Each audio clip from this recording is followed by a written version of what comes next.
I'm Amanda Waschevski. We're in Ipswich, on the lands of the Jagera, Yugara and Ugarapool people. Welcome to Held. You ready? Yeah. Whoop! Shoot. Figuratively speaking. Figuratively speaking. Good afternoon, Alex, and welcome to Held. Oh, good afternoon, Amanda. I did sound It's very lovely. professional there. You did. It's lovely to be here. Oh, that's cold. So tell me, who are you? Oh, nice warm-up question. I Let's know, go right? straight for the... Who am I? I am a solver of big hairy problems, lover of life, an optimist, a mum, a partner and lover, good friend, a seeker of truth, and an advocate for folks who perhaps can't, or feel like they maybe perhaps can't stand up. That's enough to get started. I'm also creative. What's something you've come to understand about being a woman that you didn't know when you were younger? How much patience is involved? I credit having children with growing my patience more than anything else. There's probably several boyfriends I could put in that mix as well, but never as much as, and possibly a husband too, that you could put into that as well. But nothing does it quite like kids do.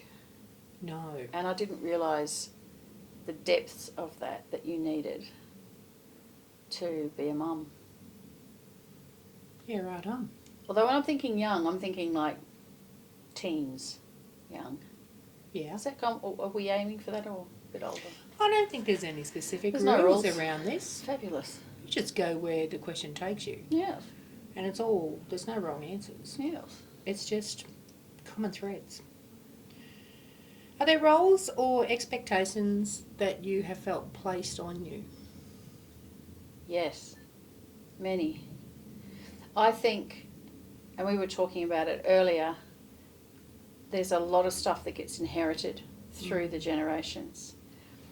A lot through my mum and her expectations around what it is to be a good woman and a good person. So lots of social sort of angles to that, I think. Other, I think that's probably the main one. I'm not sure that if there are other roles that I felt like I've had to do. I think I've tried to do other roles before. I've tried to be a good partner. Certainly I also have tried to be a good mum. So you put pressure on yourself, I think, for some of these things. But I feel like that's less imposed. Those things for me have been more about how do I want that to be? How do I want to shape that for myself rather than it coming from an expectation. Yeah. It's more creative when you can kind of go, oh, I like the way that my parents did this, but I don't like the way they did that, so I'm going to parent like this. You know, or I like the way that that person treated me when I did this, so I'm going to be like that. How have you navigated the roles that have been placed on you by other people? I think for at different times in my life, I've not even really been aware of them.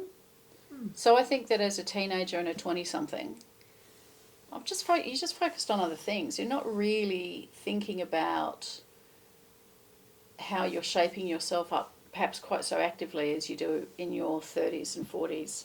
And certainly when you then get to 50s and you're doing menopause, not that I would know what that's like, of course, but when you're doing that, I've heard, asking for a friend, you know, that you then end up with, in that moment where you seriously have zero fucks left to give. Yeah. And it's like, then you can really look back and go, nah, don't like, that's out.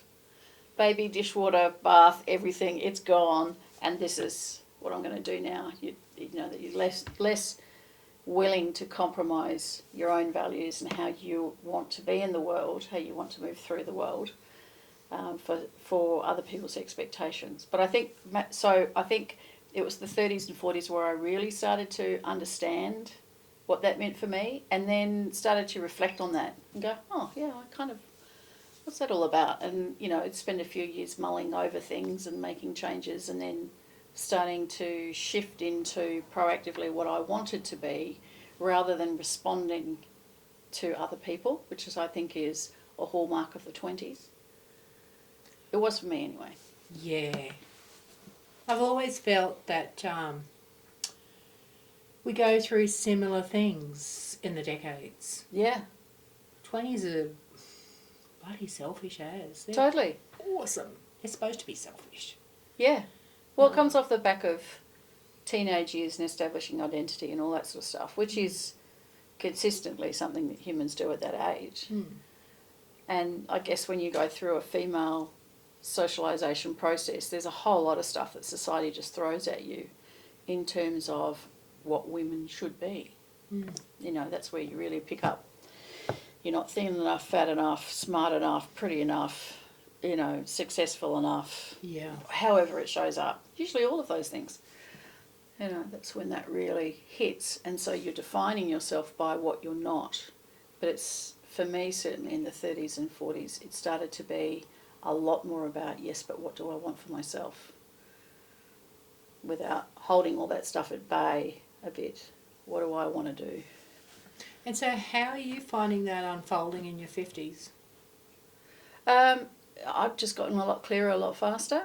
And it's because of the zero fucks left to give thing. So it's like you get to that point and then feel like, oh, for Christ's sake, this is what I want.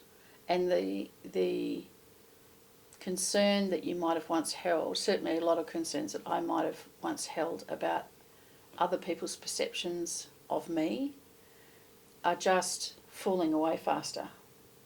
Whereas I think in my 30s and 40s, I was probably more concerned about what other people might think. Noting, of course, that for human beings, there's a baseline of we care what people think. Yeah. I'm just saying that I think it drops in your 50s. Do you think that's the gaze shifting from external to internal? I think it's the lack of estrogen. Just I fucking love that. It's just a chemical change in your body, right? And there's all of a sudden you don't have that anymore, which means that other chemicals you do have in your body might be reacting differently. So that's what I had put it down to. That's fascinating. Yeah, we should read into that a bit more, I think. I think we should read into that a bit more. It's taking away all of the feelings and the interpretations and making it a chemical reaction. Yeah, sorry, you get that a bit with me. I like that. Oh, well, it's just, I think I did zoology at uni. I've always been somebody that's needed evidence as well. So I'm like, oh, why does that happen? I know, let's go and have a look at a book. Let's go and have a look at a scientific journal that tells me why. But I do know that, I mean, with your estrogen dropping away, and you just think about it in terms of absolute chemical levels in your body, it's got to have an impact, right? Yeah. And because women also produce testosterone throughout their life, that would potentially have a bigger impact. I'm not sure if testosterone drops away or not, but maybe if you're still doing the testosterone thing, but there's less estrogen there to neutralise it, maybe, and then you go over the hill and through the tunnel and across the seas. That's the less fucks. Yeah. That's what I've always thought it was. It's quite liberating. Yes, it is. Yeah. I'm meant to be like this. Yes, you fucking are. That's right. I'm going to have to do some research now. Yeah, me too. I should know. That's interesting. Oh, stop it. I wasn't expecting that. And Jesus. Tell me about a moment where you have felt truly seen. A moment where I felt truly seen. I don't know that that's ever going to happen. And I think I've always been the type of person, I think I was probably more, imagine this, I was probably more gregarious as a young person. I know.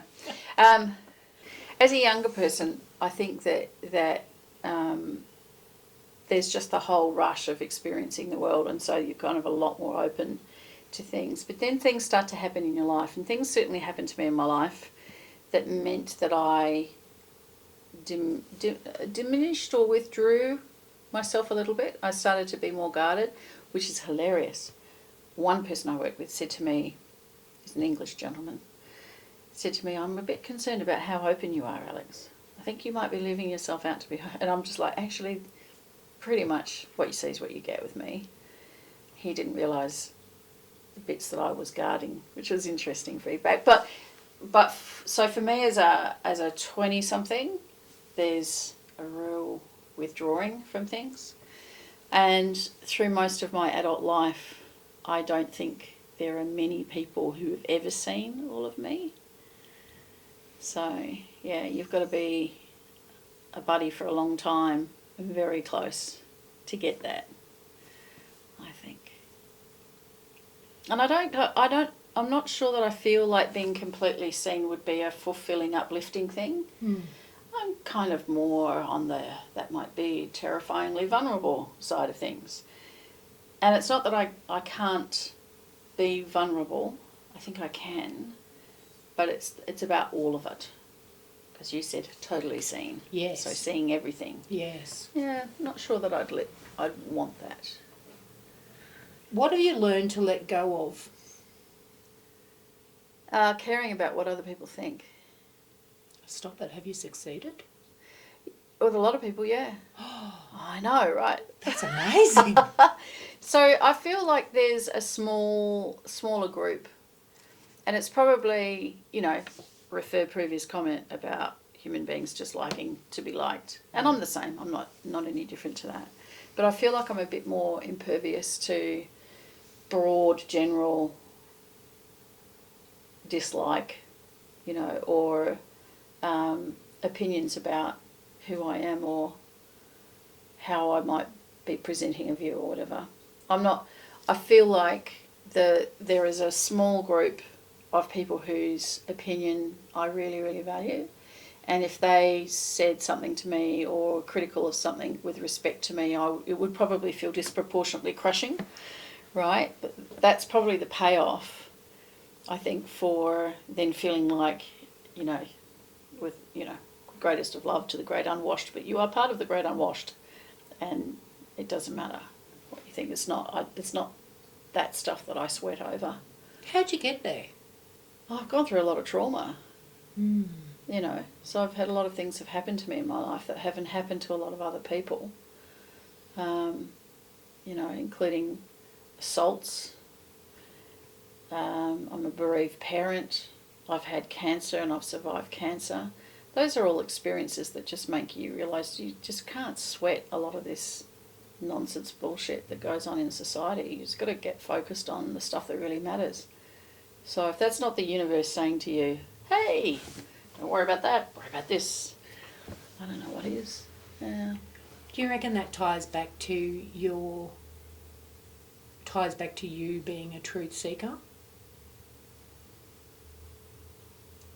Is that kind of part of the truth you seek, or is there a... When I said truth seeker, I think for me part of that is kind of like I want the science behind things, or I want the evidence to do with things. I want to know the answers to things. Yeah. And there's part of me that arrogantly does want to know everything. You are one of the most educated people. But I'm not. I know. Oh, thank you. But I'm not a highly educated person. Not compared when I compare. Well, I mean, I gave up comparing myself a long time ago. It's not a useful thing to do, actually. But no. I've come across people who have several degrees and are incredibly knowledgeable about things, and I still can't get mathematic formulas to work on some things, and I don't understand how, the windmills work or whatever. But I'm very curious, and I do want to know how most things work. I'm just interested in how stuff happens. So that's kind of what I meant by truth seeking. There's part of me that also is very much about things being fair and just. So there is some truth in that as well. Mm-hmm. And I wish that we were braver as a community around a lot of things. So, for example, the treatment of Indigenous people in Australia is something that to me is one of those great injustices that we have an opportunity with a little bit of personal courage to do something about. And I kind of shake my head and wonder why it is that we haven't gone there yet. Yeah. Is there a story or a lesson from another woman that stayed with you throughout your life? Do you mean a story that another woman has told me? Yes.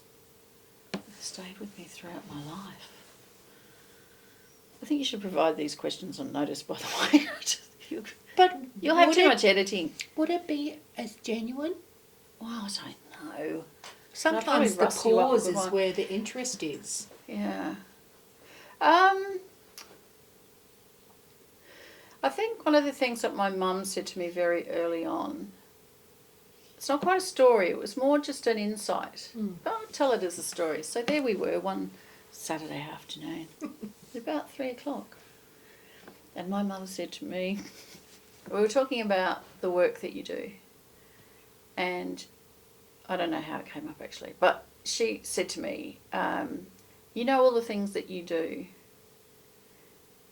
where when you do them, they just feel like everyone would do it that way. And then other people say, when you do those things, that's really amazing, but you feel like everyone else should kind of understand that. Like, doesn't everyone else understand it? She said, those are your strengths. And if you can build a career around them, that's a good idea. So that stayed with me. That's some damn good advice. Yeah, it's pretty good advice. Because the stuff that I'm good at is solving problems and putting together a strategy or a pathway from one point to another. Mm-hmm. I can do that very quickly. And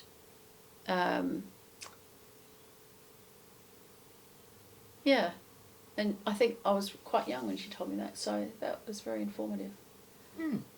Yeah. That's awesome. Yeah, it's a good story, isn't it? Well, yeah. Good insight. It is a delightful story. Yes. What do you wish we spoke more openly about? Probably racism. Yeah. Because, I mean, at the moment, the whole debate around racism in this country is all around you're either racist or you're not. Like it's a binary. And it's just not. It's the wrong way of thinking about it, in my view. I mean, I think that what happens when you say you're either racist or you're not, then everyone doesn't want to be racist. Sounds pretty horrible. Yeah. Don't want to be racist. No. And so we defend the position that we're not racist. Speaking for the white fellas out there, of course. You defend the position that you're not racist. And what that does, it has the effect of shutting down a conversation that the country needs to have in order to be a more mature country and to be more inclusive and respectful of all peoples who are here.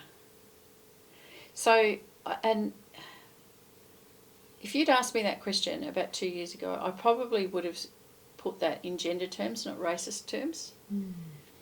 I said, it's about time we started talking about women. And then I read a book called Talking Up to the White Woman, which explained why Aboriginal and Torres Strait Islander women consider that the race question is more important than the gender question, that it comes first. So that's a very, very good book, written by a professor from the University of Queensland, whose name I can't remember just at the moment. I'll look it up though and send it to you. It's a bit hard hitting when you read it as a white woman, but it's a very valuable piece of work because it's truth-telling. It's real truth-telling. Wow. Yeah, it's really good. So if we were able to have conversations where we could say, yeah, I didn't choose to get born the colour that I am. I didn't choose to get born into the family that I got born into, or the society I got born into, or the country I got born into. I just arrived. And then that society and that country grew me and helped me to learn a bunch of things. And of course, what I learned was informed by all the ancestors that had been part of that society before. And that's where, for me, I know I'm racist because that's the way I was grown up. So my view is, I didn't choose to be like that. I learned how to be like that, informed by lots of stuff around me, not just the school system, not just media, combinations of things. And so I choose now that I recognise that's a real part of me to learn about how to change my behaviour and my ways of thinking as much as I can to diminish that part of my upbringing. That means that at the heart of a lot of how I think is a natural default position that I know better than lots of other people. Yeah, wow. Mic drop. I explained this to my family one time. It didn't go down well. I've never heard anything like that, and it makes total sense. Yeah, this stuff isn't easy. I've also read that there's, in the realms of neurobiology and psychology, there's a whole lot of stuff that human beings do to be part of a tribe, to be part of a group. So there's a them and us thing that comes very naturally to our psychology, and is a very human condition. This works against us when we're trying to be inclusive, I think, and probably influences a lot of the unconscious biases that we have. But those unconscious biases absolutely come about as a result of all the socialisation processes that we've gone through. You just learn, and then your brain likes to make shortcuts. That's the neurobiology of it. So that's really, really unhelpful. Mm. So then we get to the thing about, okay, so you've said that you're racist. Does that mean that I'm being blamed for everything that's happened before? I don't buy that. But what I do think is what I'm responsible for is the here and now. And in the here and now, there are a lot of things happening that are not appropriate. There was a young man who died in custody yesterday, young Aboriginal boy. Now, we don't know how that's happened yet, but given the history of the over 500 deaths that have happened in this country since the deaths in custody report in 91, I have my suspicions about what we're about to hear next. Mm. It's very clear to me that there are a lot of things that are problematic and broken insofar as Aboriginal and Torres Strait Islander folk are concerned. And that's my responsibility to make a contribution towards fixing. Can I fix all of the government systems? No, I can't. I would if I could, but it's unrealistic to think that one person could do that. So what can I do? Well, I can be aware of things. I can continue my decolonising journey, learning about things I don't know about, being aware that as I walk around on this country, that it doesn't belong to me. It never belonged to me. It was stolen by my ancestors, and there has to at some point be a reparation for that. At some point we have to do that, because that's what sensible, ethical people do. Other than that, no strong opinions. No. That's right. So we were talking about culture. and how whiteys have no culture. Yeah, which isn't true. No. I think that's the them and us thing. Mm. When your default is that you are the dominant culture, then, there's no doubt about it that we're the dominant culture. There's absolutely none. No. And that's why you hear people say, if you're part of that culture, that's a white supremacist culture, because it is supreme, it is the dominant culture. And I'm like, yeah, I can kind of see that. Mm. So what would it look like if that wasn't the case? Well, a whole lot of things I think would be different. The way that our cities present, the type of housing that we lived in would probably be different. Mm. You know, think about, we were having a conversation before about multi-generational housing. I think there are some parts of white Anglo-Saxon culture that are really unhealthy. I happen to think it's a really unhealthy, bad thing to do, to put ageing parents in retirement homes. Yeah. I think it's one of the most disrespectful things you could. It's like farming it out. Like, Yeah. what the hell? Yeah. The people that you love. Are you kidding? It's like, I don't understand that. So I'm having some very interesting conversations with my parents at the moment who are like, no, we're happy to go into a retirement home. I'm like, really? So I think Anglo-Saxon culture in particular has lost a connection with its own cultural roots. So I don't speak the language of my ancestors. And I'm trying hard to learn some of that so that I can get back in touch with something, just to explore that a bit.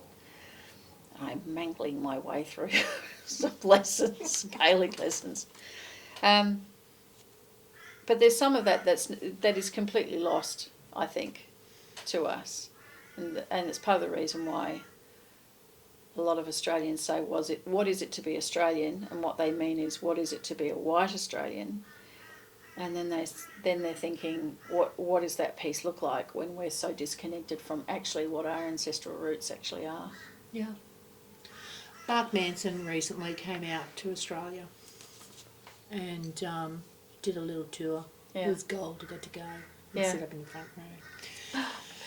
Oh, so good. But anyway, he talked about coming to Australia recently, and he said he was so shocked that we have no sense of culture, no sense of national pride in Australia. You can go to America and you'll know when you meet an American because they love America. But when he came to Australia, he went to go and find the national pride and he couldn't find it. He said it was like we were ashamed. Yeah, well, I think maybe we are. Partially we are. Interestingly, when you do find the statues, they are all British. Yeah. And that, so part of what, to me, there's no denying that there is a streak. There's a British streak, there's an Irish streak, there's, when you think about, the wave of migrants in the 30s, the Italians and Greeks, and all of that sort of stuff comes to a place and layers on top of what was originally here with very little thought about what was originally here and very little respect for what was originally here. That stuff, that's quite incredible. But the history in between, the fact that we don't talk about, the settlement of the country, what was really happening, the fact that we had the native police, which was, they were like a militant force ranging about Australia for years and years and years and years. You had the frontier wars that not even recognised in the war memorial in Canberra. It's like, to me, it's like, yeah, we don't want to talk about it. Why don't we want to talk about it? And it's like, well, if your ancestors had been involved in some pretty crappy things, you might not want to talk about it either. So there's part of me that goes, yeah, okay, I can see that, stepping into that and going, yeah, actually, that is not good. What has happened here is not good. Now, we've got to have the courage to be able to do that. But I also feel that Australians, and I'm talking predominantly about the colonising Australians, and others as well, but I'm just concentrating on that group for the moment. I think they're a pretty plucky bunch. So it's not that we're not known for being courageous, we're just not courageous about this. And I think it's because it's attached to a great deal of shame for us as individuals, and there's nothing that kills a conversation faster than shame. Mm-hmm. And that's the truth. Yeah. Do you see us ever finding a way around that? We find a way around it. I don't know. Or through it? The thing that's really, look, it is so complex here. Mm. Not only do we have, because it's not, Aboriginal and Torres Strait Islanders are not a homogenous group. Mm-mm. You know, there's hundreds and hundreds of nations, each of which have their own nuances on how they live, how they prefer to work, what their kinship systems are, their language groups. There's just hundreds of them. And if you think about how large the landmass of Australia is compared with, say, Europe, if we were in Europe, we wouldn't be wondering why, you know, the Portuguese speak Portuguese and the Greeks speak Greek, right? We wouldn't be wondering about that. No. But here, it's like, well, they don't even speak the same language, and we've lost the languages. Then we've removed people from their families, moved them onto reserves and missions, and then back again. So we've lost a lot of that culture. So we're not ever going to get to the point where we have, like in comparison, my other experiences in New Zealand, where you have Te Reo Māori, and lots of people show respect by learning a little bit of the language, incorporating some of the words in every day, and that starts to create a bridge, if you like, between Pākehā and Māori. But doing a similar thing here, that it's hard to see how organically that's going to happen, particularly when you think about how the use of language is also something that could be part of a colonising process. So using language requires sitting with the elders and asking if it's okay to use it. And in a lot of cases, we should expect that the answer is, on your bike, get out of here. Do you know what your ancestors did to my ancestors? Like, you know, and what continues to happen. So no, you can't have it. So it's like, okay, well, maybe there's some language that we can use, maybe there's not. So that would be different. I know that in other nations there are, First Nations people can have different level standing in community. Again, the New Zealand experience is that a lot of conversation happens in New Zealand that's backed by the treaty, and we don't have a treaty in Australia. Interestingly, it looks like Victoria's going to start to negotiate one, which is very, very cool. Mm. I question how that's going to look both as a process, and then where does that sit with respect to the federal political system that we have. I thought the treaty would be negotiated from a federal level, but that's probably a question for constitutional lawyers, I suspect. I don't know the answer to that. So it's not easy to imagine what a fully reconciled or what that emerging culture might look like. I don't know if we'll ever be able to work our way around that. Wow. It ain't going to happen in my lifetime. I can say that. Yeah, it is, isn't it? It is. It's big. It is a big one. But who was it said the only way to eat an elephant? One. Bite at a time. Just got to take steps. Yeah. What is interesting, having spent 10 years living overseas as well and coming back to Australia, is when I left, there was very little Indigenous culture recognised in surroundings and things in our society. And coming back, it's a bit like seeing your friends' kids after you haven't seen them for a while. You notice how much they've grown. When I came back, I felt it a lot more. It's still nothing compared with other places overseas, but it has come along a great way, which is really good. And I think that's because there are a lot of people in our society, I've met a lot of them, who really want this to be better, because we all like to think that we're good people and that we're doing the right thing, that we're not part of a system that systematically oppresses other people. We don't like that feeling. But we also have a hard time understanding how do we get going with things. Yeah. It is tough to know where to start. Yeah, well, I don't think there's a singular answer to that.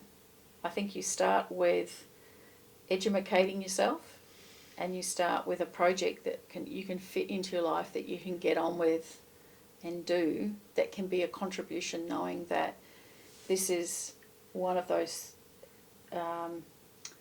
missions in your life that you never get, that never is completely done, but that you carry the load for a period, then you hand it to the next person, and then they continue. Like a little bit of baton passing. I do like the baton passing, Yeah. because that's a little bit of culture. Well, oh yeah, or method. Could become culture. It could become culture. Yeah. Fascinating. Yes.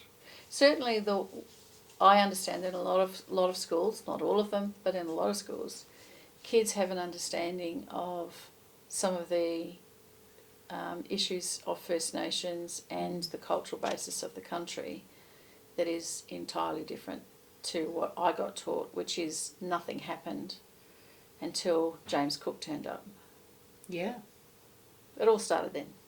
That's when everything started. Apparently. I got taught they were nomads, had no roots, they just moved around, no language, nothing. So when I read Dark Emu at 50, my world just went, holy fucking Jesus. Yeah, how did I not know this? 50 years I've been alive. Yeah. Henry Reynolds has written a very interesting book called Why Weren't We Told? Yes. You read that one? Yes. Yeah, it's a good book, isn't it? That helps to answer that question, that whole piece about denial and looking the other way and priorities. So, yes. When do you feel most like yourself? When do I feel most like myself?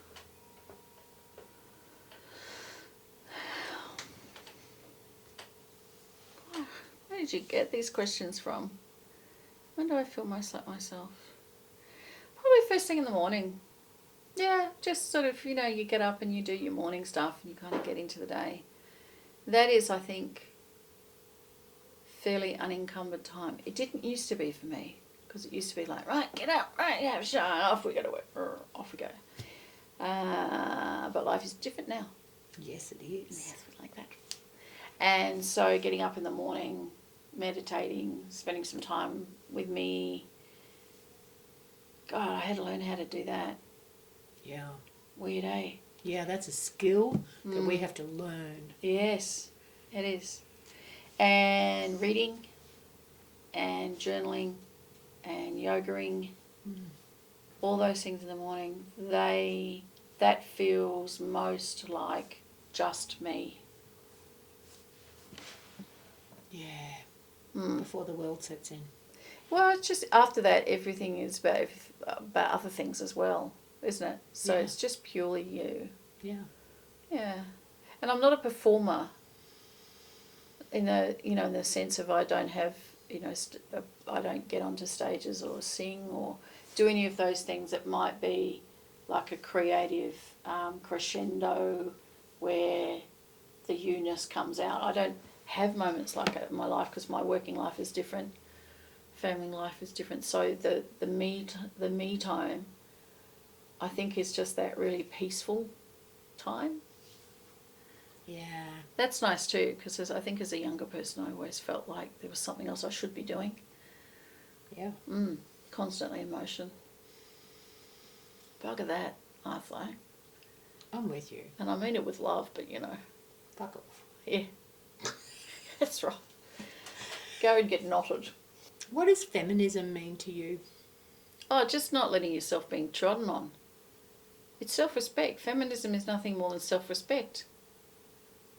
It's just saying enough. Like, here's my boundaries. You don't get to treat me like I'm a slave.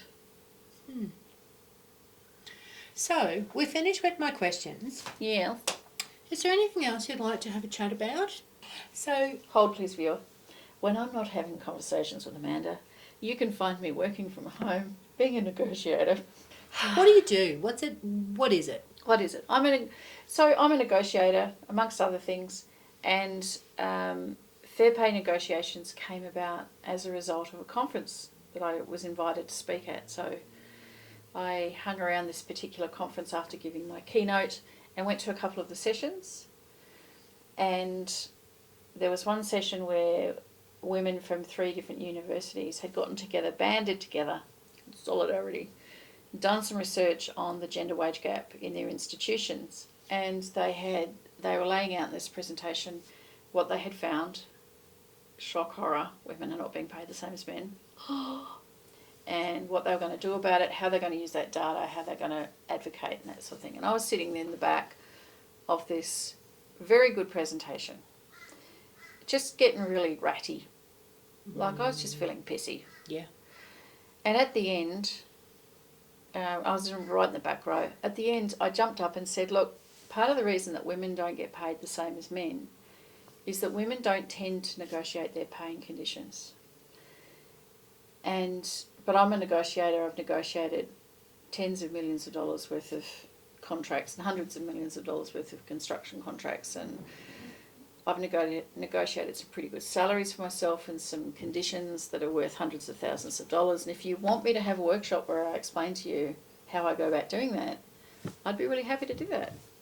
And then I was mobbed by 60 women who were in this room.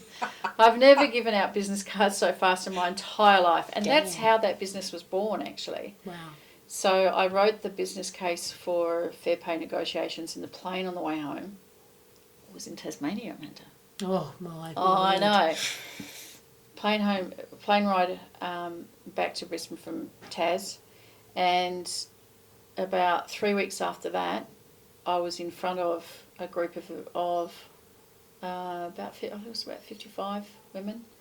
We just jumped online and I started testing information with them and ways of explaining things. And over the course of a few months, we put together some really good materials. Those women helped me to refine it, and a lot of them went out and used things and tested things for me. And my online How to Negotiate Your Pay Rise course came out of that material. And that stuff has now been downloaded by thousands of women. Amazing. Yeah, and last time I ran that live, 25% of the class went off and got themselves new jobs and more pay within 4 weeks. Holy shit. Yeah. That is some impressive stats. Yeah, it was good. It was really cool, really cool.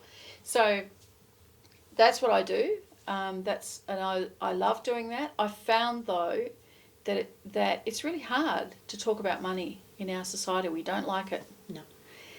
We don't like talking about money, and we particularly don't like talking about what we earn. And when I say to people, I have earned hundreds of thousands of dollars, part of what happens is in the other person's brain, their brain's starting to go, yeah, a bit of a bragger, not sure about this one. And they start to take steps backwards. I see it happening on people's faces. So my business brain goes, hey, maybe not such a great idea to try to build a business around this if people don't want to talk about it. But on the other hand, then when you have these conversations and then women go off and use this information and get really good results from it and start to kind of get more empowered about having those conversations, the other part of me goes, well, no, keep going, because women need to know how to do this stuff. Yeah. But I cannot tell you the number of women, very senior women, who have said to me, I don't worry about any of that finance stuff. My hubby takes care of all of that. Oh, the fuck? I know. Seriously? Yeah. Yeah, it's a lot. It's a lot. And here's what I would say about that. It's really, really good to have a partner that you can rely on, however your partner shows up for you. Mm-hmm. It's really, really good to have that, and it's a great comfort. However, having that person is not a financial plan for you. And we hope that it never happens to us, but if it goes pear-shaped, you need to know where your money is, how it works, and to be in control of that in order to look after yourself. Because right now women earn, over the course of their life, they will earn $1 million less than their male counterparts, and they will retire with 42% less superannuation. So that's on average. That's Australian figures. Wow. Recent Australian figures. That's actually not okay with me. No. Yeah, it sucks. Yeah. So that's why I do fair pay negotiations piece. Yeah, it's important to have conversations around money. Yeah, and I kind of, because of what I was saying before about having learned whose opinion really matters to me, I kind of am prepared to be the person who goes, hey, I've earned hundreds of thousands of dollars over the course of my life. I've negotiated really good benefits, and I know that people are going, oh, she's doing it up herself. It's a very natural reaction that we have, and there's a lot of unconscious biases that go into that. But the only people that is serving, when we don't talk about, this is for women, all women out there, waves hand over general population, the only person that serves is your employer. Damn skivvy. Yeah, that's right. And they are not your family. They are not there to serve you. They're there to serve their stakeholders, their shareholders, however that, depending on where you work. They are not there to look after your long-term well-being. That is your job. The only person who can do it is you. Society is not going to pay your bills. You are responsible for that. The risk of sounding like your mother. God. That's impressive. Like, seriously. What bit? All of it. All of what you're Bless. doing. That's important work. And I think that's why it's a bit of a slow burn. It's a terribly slow burn. Because it matters. It does. It really does. And the number, so much of what I do in that training too, it's less about the techniques, although it's really helpful actually to sit with someone who goes, yeah, I've seen an executive contract. See these clauses here? You really should negotiate those ones because of that impact, and that impact. We all need that. But we need someone to say, hey, did you think of negotiating a better healthcare package for yourself as part of your salary? And a lot of women go, wow, you can do that? It's like, yeah, you can do that. I've got a list of over 50 benefits, non-cash benefits that you can negotiate as part of your package. And women say to me, how did you get those? It's like, I had the conversation a lot. Over about 5 years, I talked to loads and loads of different women and said, what did you negotiate as well as your salary that you can put together? So you get money, you get conditions, you get career opportunities. Because that's what employment is. It's not, you pay me and I'll be your slave. I will give you my loyalty, innovation, and learning, and you will give me salary, benefits, and career opportunities. That's the deal. And we've got to think about it as a more even thing. That's what you're negotiating, a transactional thing. It's not my value as a human being. I know. Look, she's looking at viewers. She's looking at me quite strangely over the top of the camera. It's like, oh my God, we need to get you... we need to get you into schools to teach. It's a tough call because there's so much of this that is wrapped up in what the gender standards that are still incredibly prevalent that we have around us. So some of this is about, at some point you need to make a choice about, do I want to be popular, particularly for the younger women? Do I want to be popular, or am I going to stand up for myself a bit? And there is a downside, but there are things that you can do to mitigate the downside. And it's about delivering what you need to deliver in a way that's likeable. And it's really crappy that we have to do that as women, because there is in the psychological literature, it is understood. There is data that suggests that there is a social downside to women negotiating. And it comes from, interestingly, both men and women. So when women negotiate, they need to use different methods, and those methods need to deliver the same news in a way that's likeable and lands better with their audience. Don't worry about it. Got it all sorted out. Right? So tested stuff. We know how to do that. And these are skills that once you've got them as well, you just reuse them through your whole career. Like it never goes away. It's like riding a bike. Mm-hmm. Brilliant. You'll be able to do that, through your whole career. Wow. Yeah. So women just need to be prepared to go there. And it's like, I know from the feedback that I get, the hardest thing is doing it the first time. And then once you've done it the first time, then it's like it just drops the level of scaredy pants about the rest of it. Like it just all settles down a bit and you go, right, okay, you can kind of switch into that mode. What's really cool about it as well is, because it all sounds very, like it's really hard for women, and it is hard, don't get me wrong, but when women negotiate on behalf of other organisations or other people, they generally, and there's psychological studies around this, they get better negotiating outcomes than men. They outperform them by between 17 and 24%, depending on what is being negotiated. So the best person to negotiate their pay and conditions is a man, for a man, and the best person to negotiate pay and conditions for a woman is another woman. Yeah, right on. Yeah. That's awesome. Hmm. So, how do you feel about getting older? Yeah, I'm fine with it. What changes have you noticed? What sticks Oh out? my God. Oh God, I could be here for another 2 hours. Yeah, you could. Everything changes. Yeah. It's just like the whole carriage works is different. Right, it really is. So, What surprised you? What has surprised you so far about aging? Probably how much how pervasive it is to so many different areas of your life. That I found surprising, and I think I only really recognised that so through my life I've been a total. I have total brand loyalty to all my products. Yeah. Right. So I've had for years and years and years and years. Menopause, everything changes, and I'm like, holy moly! Even like your skin changes. Like, what the hell is that all about? It's nothing to do with my reproductive bits. No. Why's that got to change? Yeah. Everything.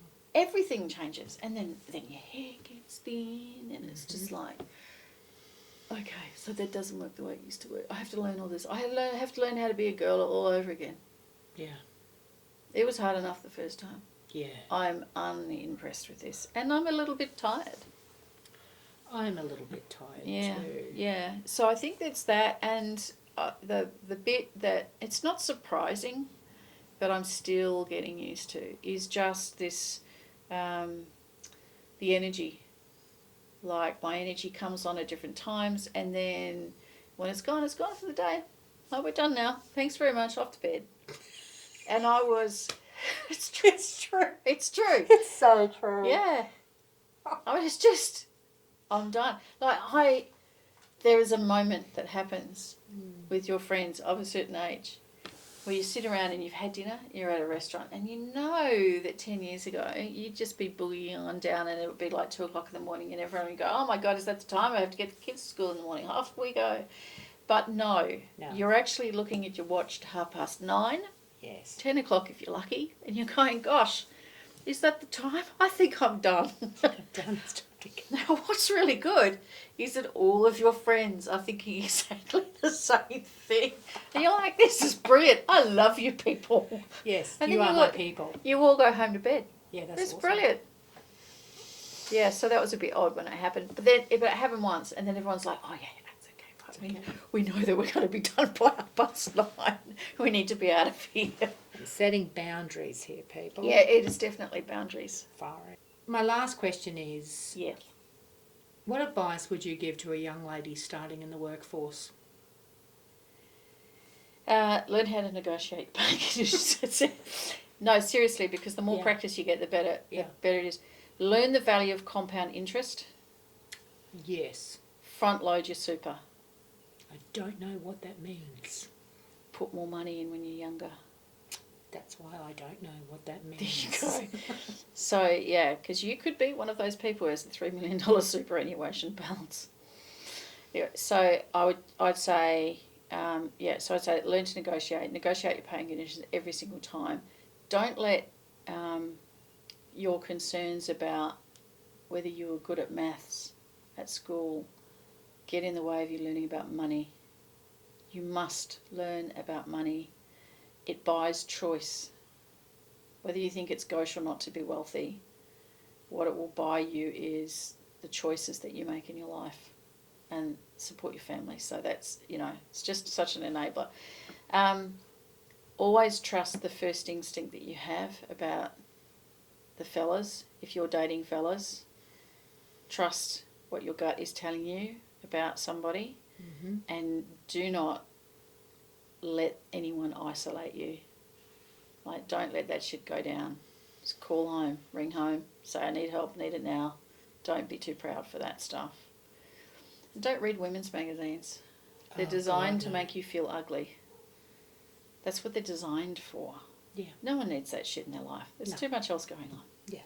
Yeah. And buy property early. Look at you go. I know. You're full of the gold. I know. So, that was excellent. Say fuck more often. Oh, yes. That was Helen Mirren, though. I stole that line. Yeah. Hi, Helen. She's a friend of mine. Yeah. She's So that's it. We're done. Thank you, Amanda. My pleasure. Thank you, viewers. Thank you, viewers. And all I'll say is bye.